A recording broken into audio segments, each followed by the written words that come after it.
Hey, this is Carrie from Wrap Your Head Around Silks. This is the Expecting Aerials podcast, now with the Digitant Network. Thanks so much for joining me and tuning in. If you haven't yet, please check out the Artist Entrepreneur podcast. I co-host it with Noah Dock and Amanda Ritchie. Join us as we navigate our artistic businesses. And just announced, I'll be at NECA, the New England Center for Circus Arts, January the 2nd through the 4th. So it's a silks immersion, 11 hours of silks on their 30-foot plus ceilings. If you want to start the year off with some serious training, let's get your mittens and your coat and let's go to Vermont and train. All right. If you guys are interested, my comprehensive online course for beginner to intermediate silks, anywhere you are in the world, check that out. And then Aerial Rehab is an online course.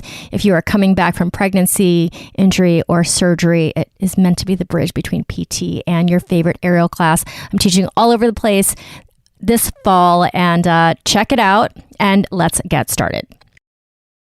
Where does this find you? Where do you live in the country? I live in Indianapolis, Indiana.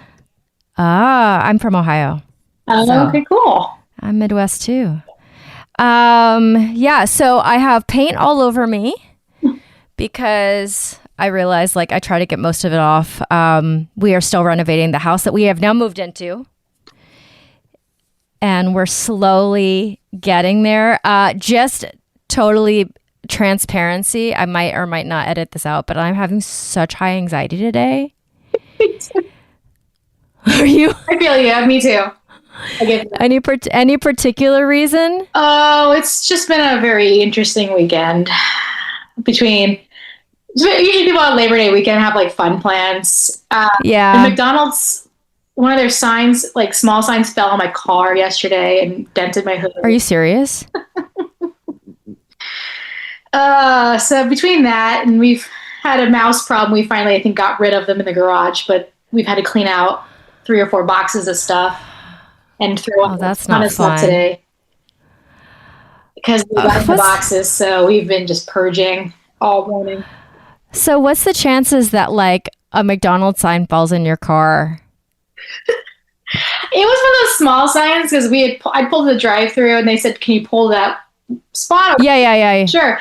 And it had one of those little signs that's supposed to be anchored down at the bottom by this big base, and the wind just blew it and it slammed into my hood and it dented, not that big, a dent in the front of my hood and paint damage. And then there's actually an imprint. You can see if you look close, you can see a backwards 1 for spot number 1. Oh my God. Well, and the thing is, you have to get these things fixed because the resale value of your cars, going to be affected.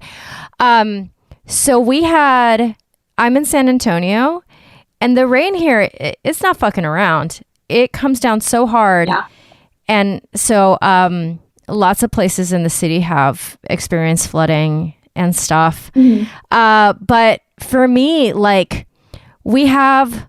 Our tenant just moved out of the house that we own. We own another house and we rent it. Yeah. And that income stopped coming in. Mm-hmm. And my partner is really tight right now with his money. Yeah. So we're just I'm just kind of in this place in my life where we're investing a lot and it feels just so much right now. I can imagine that. So see, listeners, I just took a what is it called? A diet Xanax. My doctor prescribed me this non-habit forming lighter one. So I call it diet Xanax. So hopefully I just I know I'm not the only person who suffers from this, but it's really getting me today. Amen. Yeah. MacKenzie, okay. So if you would introduce yourself, kind of the life stage you're in, a little bit about your aerial practice, and then I'll just jump in. We'll talk. Yeah.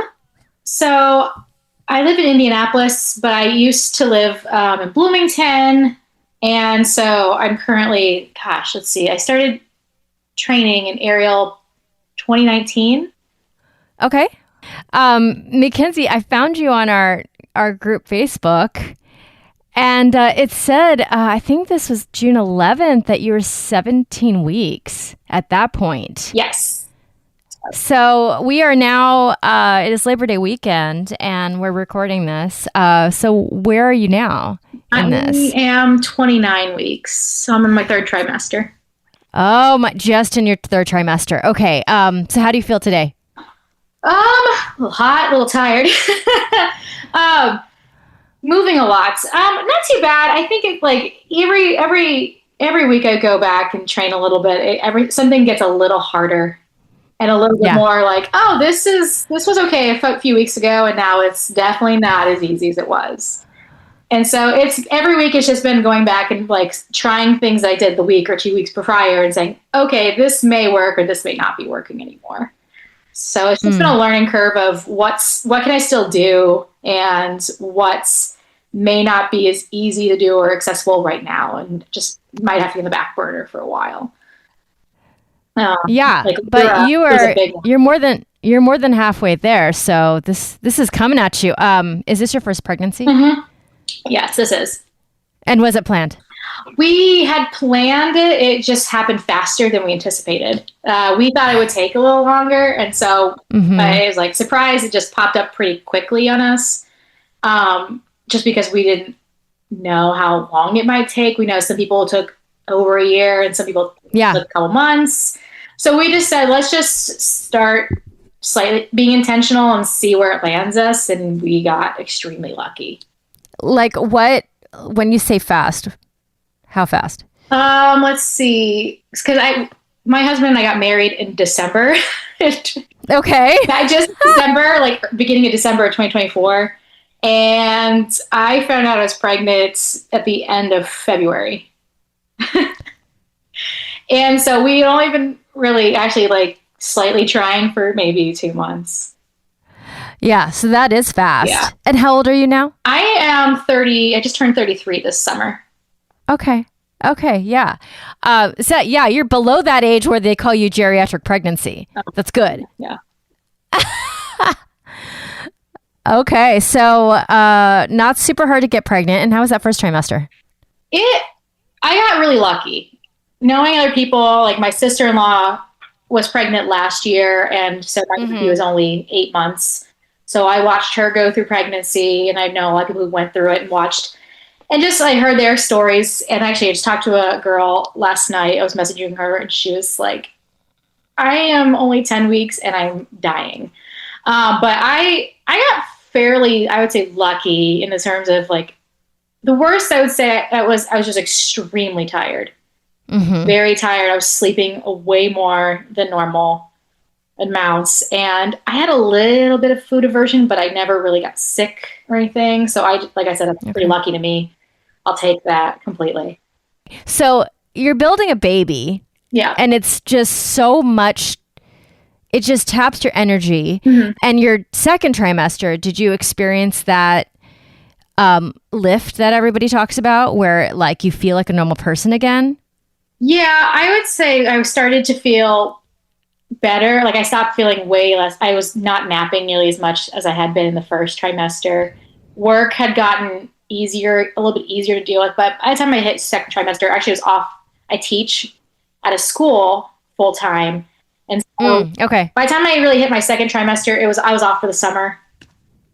And so I got to be home more and resting more. So it's a little hard to tell with that, but I was a lot more energetic, but I was having some more downtime to rest since I was off work for the summer. So you were in your first trimester and you're teaching children. So wait, what grade do you teach? So in my current, my day job, my full-time job, I teach at a middle school. So I teach grades 5, 6, 7, 8, and I am a behavior resource teacher.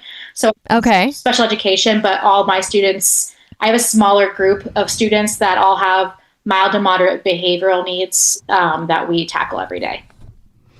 Oh, wow. So basically you're a saint. It doesn't feel like it sometimes. But I feel like all people who choose to teach children for a living are saints because we need more of you and you have such an impossible job and it's not highly paid.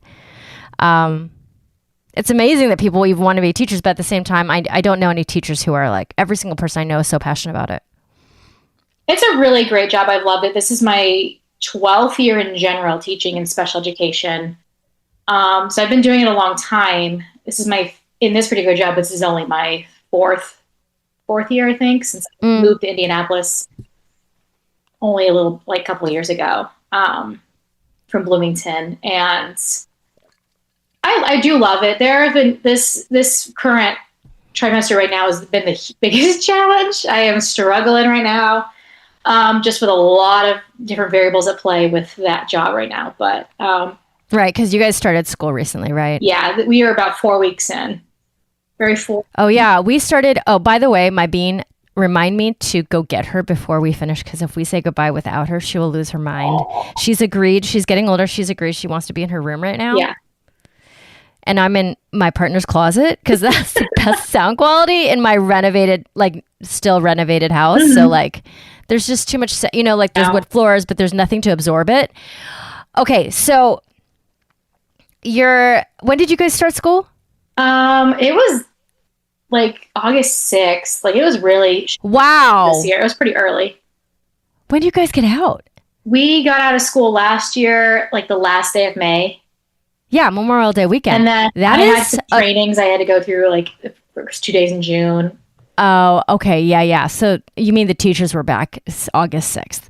So our kids went back August 13th here in Texas. Mm-hmm. Actually, 2 days before that, because not every public school had the same schedule. And I was like, this is so short of a summer. Yeah, my first day back as a teacher was July 31st, actually. What? The kids went back on the 6th. Oh, so basically you only have 2 months off. Yeah. This whole 3 months off situation is what we had in the 80s, I think. Yeah, I know everyone else is like, you're going back to school now? I used to be like after Labor Day. I was like, that's just how it is now. Everybody else who teaches also went back as the same time or earlier than me. Yeah. Okay. And you're pregnant through a summer. And how's that heat treating you? I stayed inside a lot. Okay. Yeah. I went outside as much as I could, but I was like, I have to be inside a lot more. My husband took over all the yard work. I was like, I can't feasibly do this.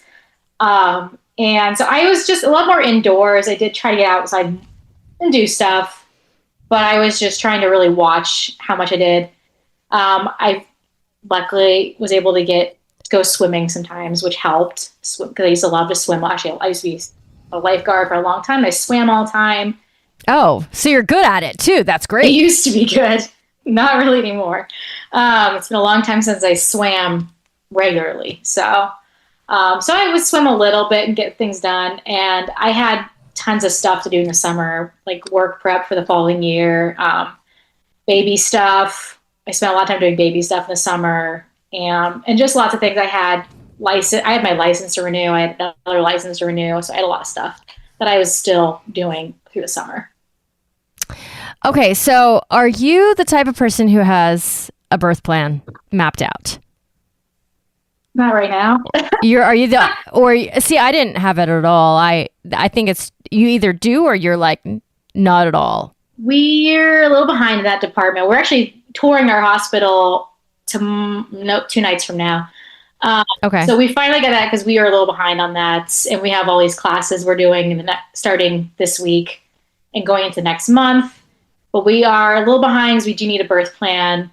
But my FMLA for work is causing me some issues at the moment. So What's FMLA? Oh, that's the Family Medical Leave Act. That's okay. For leave for work. I still don't have any confirmation of that I'm getting that. So I'm going to actually my HR tomorrow to sort that out, because I had submitted all the papers and then it's back and forth. It's been a little interesting. So we are still trying to sort that piece out. Okay. So I guess the question is like, okay, ideally, are you in a hospital? Are you in a birthing center? We are going to a hospital. We're not 100%. We know we're going to hospital because we're touring it actually on Wednesday nights. Because we know people who've gone and delivered to that exact same hospital. It's actually really new. So we're excited about that. And then kind of from there, I know we are going to be like, I know I'm going to use an epidural for sure. I wish I was stronger to not want to use one, but I know me, and I think that I'm going to do that. I don't think I could go without. I think I could try, but I think I would just prefer an epidural. Well, I'm in the camp of like, give me all the drugs. Being the host of this podcast is so interesting because it's like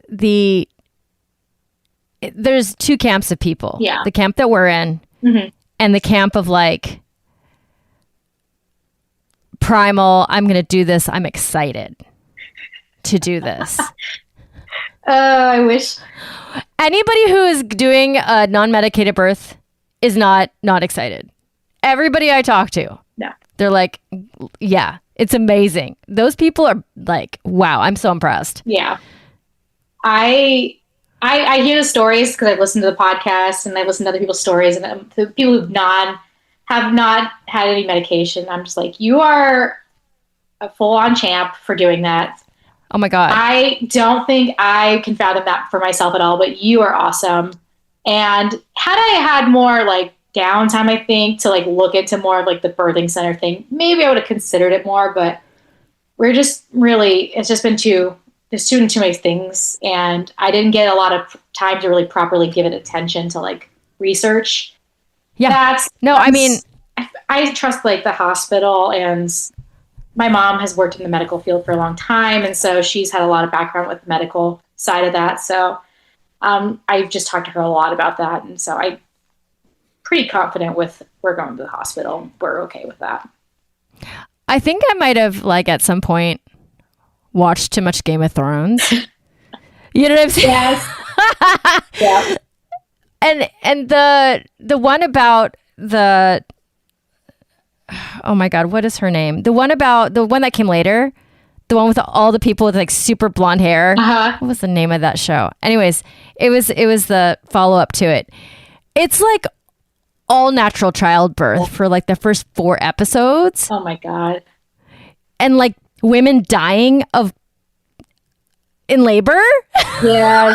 I know. I kind of watched those like old, like, not like Game of Thrones really a history, like period piece or anything like that. But if you ever watch any of those period like drama shows, like the two, yeah, any of that, and they're all just going through labor with no medication, nothing, and I'm just like, yeah, like the Victorian age or like whatever Game of Thrones is, medieval, and like I don't know. At some point, I think I watched too much of that or something. Yeah. And I was like, oh no. Me too.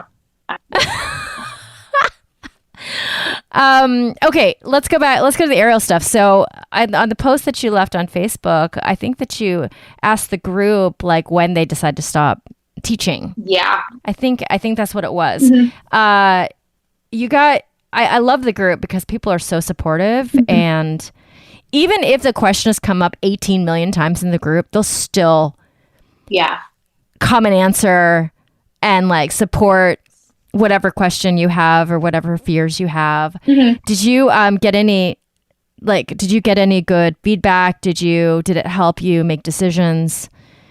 I would say, overall, I got really good feedback. My favorite answer of that, because everyone had such different answers. My favorite answer was just like, it's going to look so different for everybody. A lot of people and so like you are just going to have to decide what's best for you, and you're going to have to be confident with that. I think that was roughly one of the answers that I got was like, ultimately you're going to decide what you want to do and with everything you have going on, because we can say what works for us, but that's your lifestyle, different things going on, different stress, all those different things. Because I was really debating. I was like, I don't want to not teach because I teach kids classes at my gym, and then I also taught an adult class, like an intermediate class, level 2, sling. And I was really going back and forth in the summer about it for a long while, and I made the decision finally after all of that to stop teaching the adult class once it hit August. Okay. And that put me at a certain point. That was about 6 months. And because it was just getting harder to demo as much, because I know, problem with me, I can talk through things, but I also have to do it myself. I have to demo it myself. I have to practice it myself to make sure I can talk through it appropriately. Just try to do it from memory because I feel I will either skip something or I'll say it wrong or I will not have a better cue. Or I'll miss like a good cueing for that. So if I walk myself through it and I can demo it, it's a lot easier for me to cue. And that's just how it works for me in my brain. And so I just knew that with the adult class, I'm like, I think it's going to be too difficult. And I talked to the owner of the gym and we had someone take over. And honestly, I 100% don't regret that at all. So I'm pretty happy with that decision for you. I'm still teaching the kids classes and probably until October. Do you enjoy teaching kids more than adults? I like both. I mean, I don't have a huge preference on adult versus kids. The adults have been a really nice challenge just because I've taught kids for such a long time. Oh my God, it's the opposite for me. These children are my hardest hour of my entire life. Because it's different. You know? Because I know some people who also work at my gym and teach that do not teach kids, but because they're teachers in their job and they're like, I don't want to teach more kids all night. Mm-hmm. But I find that these kids, majority of the time, those kids want to be there and are like really dedicated and focused onto what we're doing. It's not always the case, but a good majority of them.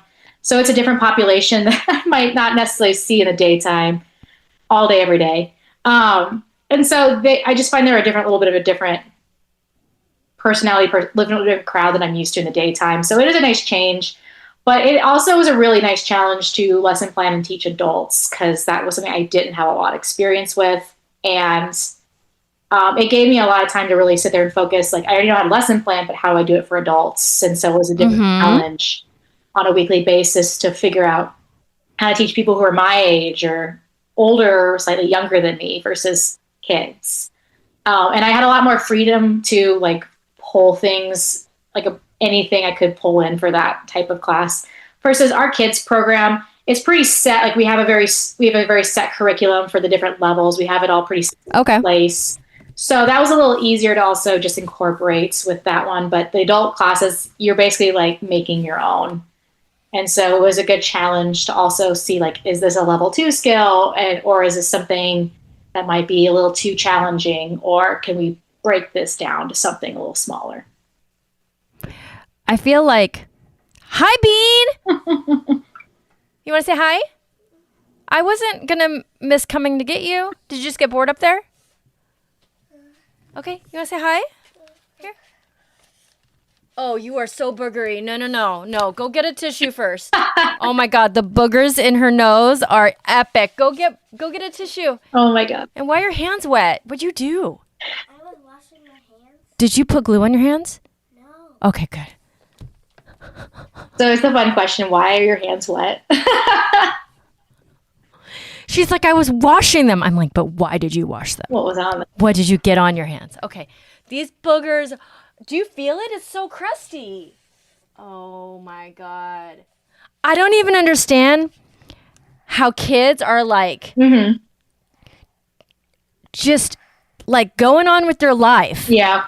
And their nose is just crusted. How is that not bothering you? Oh, when she comes in here.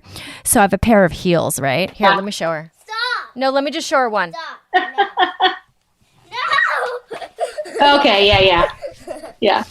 So I have a pair of heels that it's like a sock. Yeah. And she wears them so easily. That's hilarious. Because I am an adult and I can still barely wear heels. So yeah, me too. But I do love the overalls. I think they're so cute. No, they are. Look Love at those. look. Oh, wow. Look at those. Yeah. Killing it in those heels. Killing it. Okay, go play because mommy's almost done, okay? Oh my God, your nose is so crusted. It's crazy. It's crazy how crusty her nose is. So she started school and like now I can record most of my podcasts while she's at school. But today, because it's a holiday, what? Mm-hmm. MacKenzie, I'm going to make this a short one because my anxiety levels are so high. It's crazy. No, I totally understand that. Like, I don't know. The thing is for me, my anxiety goes from being a mental thing and very quickly, if it gets bad enough, it goes into a physicality. Like it makes me really drowsy, actually. Mm-hmm. There's a lot happening.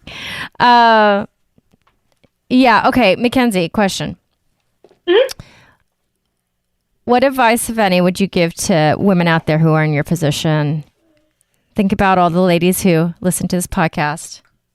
I think one thing that I've been trying to remember the entire time is that every week's going to be different and new. And to take it one day at a time and to not beat yourself up. Because I think last week in the gym, I just was like trying to do anything. And I was like, well, this doesn't work and this doesn't work. And I think I just sat down for like 5 minutes straight. And I was just sitting there like, I don't even know what I can do at this moment. And so just each day is different and that it's going to be okay. And pregnancy is also very temporary, which is what I've been telling myself, that pregnancy is very temporary and it is going to pass. Not as like a bad thing, but as like it may feel really hard right now, but it will someday be like not a thing anymore. Yeah. And then you're going to have to adjust to a different life from that. I know it's different. So I just know that if I just take one day at a time, this is going to be something that will eventually not be there anymore. And that actually might be pretty sad after the fact. But on those hard days, I'm like, it's normal. This happens to a lot of people. People go through things way differently. But because the biggest thing I think is the struggle that I've had is like just not being able to do many normal things, many aerial things. Mm-hmm. Slowly but surely, they're just getting less and less. And so I'm just like, it's going to be okay. It will come back. Whether it's being able to bend over, tie my shoes, or be able to do an invert, which I can still barely invert. Not very pretty. But just knowing that it will come back at some point. It may take a while. It may not take a while, but it's okay if it's not like there and back immediately. Like it's just going to take time, and to just be okay with that, because this is just a completely different phase that will someday pass. MacKenzie, are you the person who loves being pregnant or does not like being pregnant? I'm kind of in the middle. Parts of it have been pretty fun, but like I'm not like, this is the greatest thing ever. I saw that my belly button is almost gone. It was terrifying the other day. I was freaking out to my husband. I was like, my belly button is gone. And it was scaring me. I was like, it's a belly button. And I was like, it's not that big of a deal. And it was so freaky for one. No, like, it's a big, it's a change. Oh my God, these boogers. I really wanted her. I wanted to be a mom, but I did not. I hated being pregnant with the capital H. Yeah. So I'm happy you're out. You know what I'm saying? Go back in there. Yeah, I think I'm go back in there. No, you're a little big now. She says you're too big for that. She says you're too big to go back in. What do you think? No. You think it's more comfortable in there than it is out here?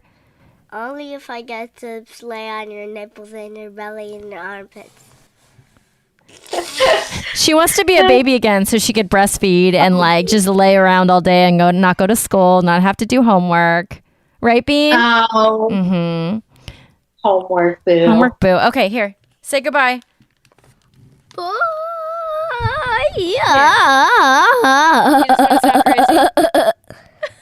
I cannot top that. I can't top that. That is the best bye ever. Bye. So it was really nice to meet you. Bye.